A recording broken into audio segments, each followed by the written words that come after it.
Magandang buhay at magandang kalusugan, mga kapatid. Meron akong ini-post kanina sa videos ko tungkol sa puso ng saging.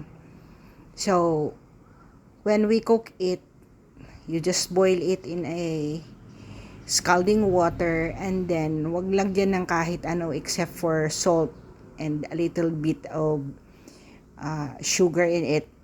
So, ito na po yung output ng insyaladang puso ng saging. As I told you, ito lang yung ingredients. Lagyan mo ng konting kalamansi, kamatis, fresh na sibuyas, hindi po niluto ang sibuyas. And maganda po ito sa ating heart, sa ating iron deficiency, pagkulang ka ng dugo. At maganda rin ito sa magnesium, phosphorus at pag-build ng bones and teeth natin.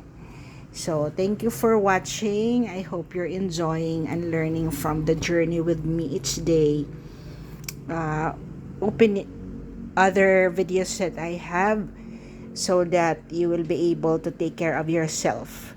I love you guys, and continue to subscribe, like, and comment.